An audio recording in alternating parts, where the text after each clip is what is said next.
पुष्पा नाम सुन के फ्लावर समझे क्या? फ्लावर नहीं, फायर है। पुष्पा मूवी में दिखाया जाने वाला लाल चंदन, उसकी तस्करी जंगलों के बीचों बीच तमिलनाडु और कर्नाटक के बॉर्डर को देखकर आपको ऐसा तो लगा होगा कि आपने ऐसा कुछ पहले भी कहीं देखा है। बिल्कुल आपने सही गेस किया। यह फिल्म पूरी तरह से एक ऐसे डाकू से इंस्पायर होकर बनाई गई है जिसने 40 सालों तक तमिलनाडु और कर्नाटक के जंगलों में राज किया। जी हाँ दोस्तों, वीरप्पन की जिंदगी से इंस्पायर होकर बनाई गई फिल्म पुष्पा आज सारे रिकॉर्ड तोड़ती जा रही है। अब तक इस फिल्म ने करीब 300 करोड़ रुपए कमा लिए हैं। लेकिन दोस्तों, जिस वीरप्पन के जीवन से इंस्पायर होकर इस फिल्म को बनाया गया है, क्या आप जानते हैं कि इस इंसान ने 40 सालों तक तमिलनाडु और कर्नाटक के जंगलों में राज किया था। इसे पकड़ना इतना आसान नहीं था। इसे पकड़ने के लिए बाकायदा सरकार ने 100 करोड़ रुपए खर्च किए थे। कहा जाता है कि इतना कुख्यात डाकू था कि इसने कन्नड़ के सबसे बड़े फिल्म स्टार राजकुमार को भी किडनैप कर लिया था। आखिर क्या थी इसकी कहानी, आइए जानते हैं।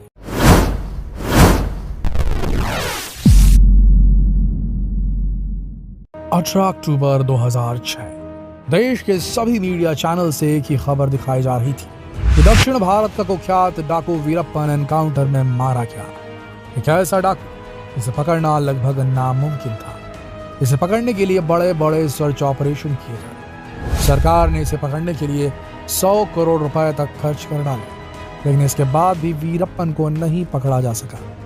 लोग इसी बात से हैरान थे कि आखिर वीरप्पन का एनकाउंटर कैसे हो सकता है। इस खबर पर किसी को भी यकीन नहीं था, लेकिन सच्चाई यही थी कि वीरप्पन का वाकई में एनकाउंटर हो चुका था। चंबल से लेकर दक्षिण भारत तक भारत में बड़े बड़े डाकुओं का राज रहा है, लेकिन दक्षिण भारत के वीरप्पन को आखिर कौन नहीं जानता। लंबे समय तक इसने जंगलों में राज किया। कहा जाता है कि जंगल उसका घर हुआ करता था। जंगल का ऐसा कोई कोना नहीं था जिसके बारे में ये नहीं जानता था। काफी लंबे समय तक जंगलों में रहकर इसने कर्नाटक और तमिलनाडु की पुलिस को चकमा दिया। हालांकि वीरप्पन जैसे डाकू को पकड़ना इतना आसान नहीं था, लेकिन लंबी प्लानिंग के बाद वीरप्पन को पकड़ा जा सका। लेकिन पुलिस ने उस वक्त एक मौका भी नहीं गंवाया।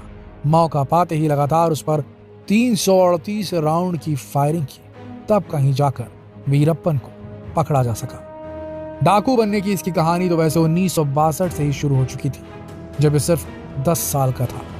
10 साल की उम्र में इसने एक तस्कर का कत्ल किया। उसी वक्त फॉरेस्ट विभाग के 3 अफसरों को भी इसने मार गिराया था। वीरप्पन के गांव वालों के मुताबिक वीरप्पन एक बहुत ही गरीब परिवार से ताल्लुक रखता था। उस वक्त स्मगलिंग करने के लिए फॉरेस्ट विभाग के कुछ अफसरों ने ही इसे उकसाया था, लेकिन जब ये स्मगलिंग करके खूब पैसा कमाने लगा तो इसे मारने के चक्कर में अधिकारी खुद इसके पीछे पड़ गए, जिसके बाद वो अपनी जान बचाने के लिए जंगलों में भाग गया। जिसके बाद फिर एक नई कहानी शुरू हुई। जंगलों में रहते रहते सिर्फ 17 साल की उम्र में इसने पहले हाथी को मारा, जिसके बाद से ये जंगलों में ही पला बढ़ा। जंगलों में रहकर इसने करीब 2000 हाथियों को मारा। कहा जाता है कि हाथियों के सिर के ठीक बीचों बीच गोली मारा करता था। हाथियों को मारकर ये उनके दांतों की स्मगलिंग किया करता था। इसके अलावा तमिलनाडु और कर्नाटक के जंगलों में पाए जाने वाले सबसे कीमती लाल चंदन के पेड़ों को काटकर उसकी लकड़ियों की स्मगलिंग करता था। जब कभी भी कर्नाटक की पुलिस इसे पकड़ने के लिए जाती थी तो यह भागकर तमिलनाडु बॉर्डर को क्रॉस कर लेता था। इसके बाद पुलिस वाले बॉर्डर के नियमों को मानते हुए बॉर्डर क्रॉस नहीं कर पाते थे। बिल्कुल इसी तरह यह तमिलनाडु पुलिस के साथ भी करता था। लंबे समय तक जंगलों में रहकर इसने यही काम किया, लेकिन इसी बीच अगर कोई इसके खिलाफ जाता या कोई इसे पकड़ने की कोशिश करता तो ये उसे सीधा मौत के घाट उतार दिया करता था। अब तक इसने करीब 184 लोगों को मौत के घाट उतार दिया था। पैसों के लिए बड़े बड़े व्यापारियों का अपहरण करता, फिर उनके परिवार वालों से फिरौती मांगता था। लेकिन इन सब के अलावा कहा जाता है कि वीरप्पन को नाम कमाने का बहुत शौक था, जो चाहता था कि देश का बच्चा बच्चा उसे जाने। इसीलिए उसने एक बार रजनीकांत जैसे बड़े सुपरस्टार को भी किडनैप करने का प्लान बनाया, लेकिन वो इस प्लान में कामयाब नहीं हो सका। लेकिन फिर 1997 में इसी जंगल में एक इंसान की आंख कान पर पट्टी बांधकर उसे घसीटते हुए इन जंगलों में लाया गया। उस व्यक्ति का नाम था राजकुमार, जो कन्नड़ फिल्मों के एक बहुत बड़े सुपरस्टार थे। जैसे ये खबर बड़े बड़े न्यूज चैनलों को लगी कि कन्नड़ फिल्म के मशहूर एक्टर राजकुमार का अपहरण वीरप्पन के द्वारा कर लिया गया, तो लोगों में हड़कंप मच गया। लोग अब वीरप्पन का नाम जानने लगे थे।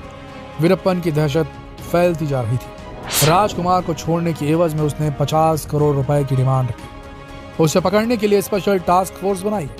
लंबे समय तक सर्च ऑपरेशन चलता रहा, लेकिन वीरप्पन किसी के हाथ नहीं आया, क्योंकि जिस जंगल में वीरप्पन रहता था उस जंगल को उससे बेहतर और कोई नहीं जानता था।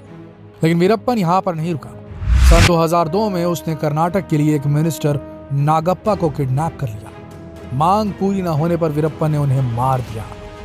इस समय वीरप्पन की दहशत इतनी ज्यादा बढ़ चुकी थी कि उसे पकड़ने के लिए सरकार अपने आप को लाचार महसूस कर रही थी। आखिरकार सरकार ने वीरप्पन को पकड़ने के लिए 5 करोड़ रुपए का इनाम रखा, लेकिन इसका भी कोई फायदा नहीं हुआ। इसके बाद 2001 में विजय कुमार को एसटीएफ का चीफ बना दिया गया। विजय कुमार को एसटीएफ का चीफ बनाने के पीछे तमिलनाडु की पूर्व मुख्यमंत्री जयललिता का हाथ था। जैसे ही विजय कुमार ने एसटीएफ की कमान संभाली, उन्होंने वीरप्पन की सारी जानकारियां इकट्ठा करना शुरू कर दिया। लेकिन विजय कुमार भी जान चुके थे कि वीरप्पन को पकड़ना इतना आसान नहीं। उसे पकड़ने के लिए एक बेहतरीन प्लानिंग की जरूरत थी। इसके लिए विजय कुमार ने एक तरकीब लगाई। उन्होंने वीरप्पन की गैंग में अपने आदमियों को घुसाने की कोशिश की और वो कामयाब भी हो गए। उनके बहुत सारे आदमी वीरप्पन की गैंग में शामिल हो चुके थे। सबसे हैरत की बात यह है कि पत्तों के चरमराने से जानवरों की आवाज को पहचान लेने वाला वीरप्पन ये नहीं पकड़ पाया कि उसके गैंग में विजय के आदमी घुस चुके थे। वक्त बदलता जा रहा था। वीरप्पन के गैंग में लोग धीरे धीरे कम होने लगे थे। लेकिन इसी बीच विजय कुमार को यह पता चला कि वीरप्पन अपनी बात को पहुंचाने के लिए वीडियो और कैमरे की मदद लेता था। वो अपना वीडियो शूट करवाता था, जिसके बाद जिस तक जो मैसेज पहुंचाना होता था वो इस वीडियो के माध्यम से पहुंचाता था। इसी बीच विजय कुमार के हाथ में वीरप्पन का एक वीडियो लगा।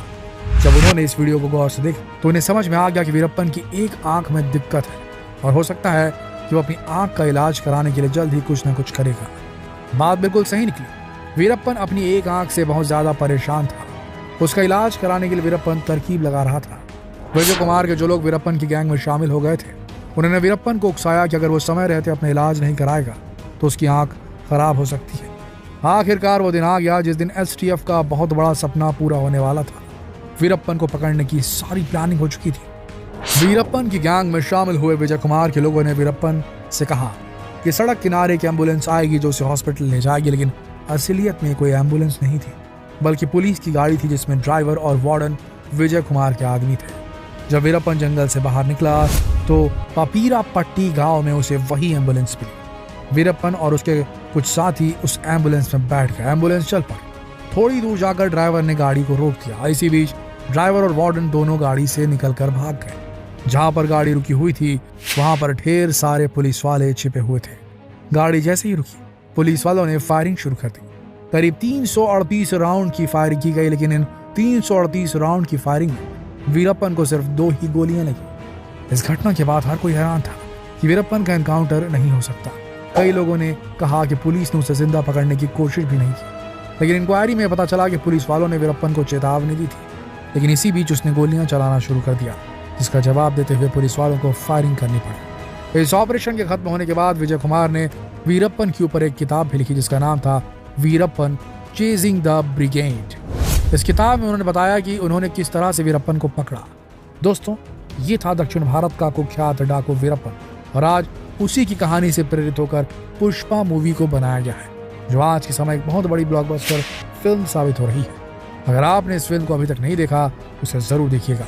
मिलते हैं अगले वीडियो में। अगर आपको वीडियो पसंद आया तो इसे लाइक और शेयर कीजिएगा और चैनल से जुड़े रहने के लिए सब्सक्राइब बटन दबाना ना भूलिएगा। तो फिर मिलते हैं एक और दिलचस्प और रोचक स्टोरी के साथ। तब तक के लिए आप सबका इस वीडियो के अंत तक बने रहने के लिए दिल से धन्यवाद।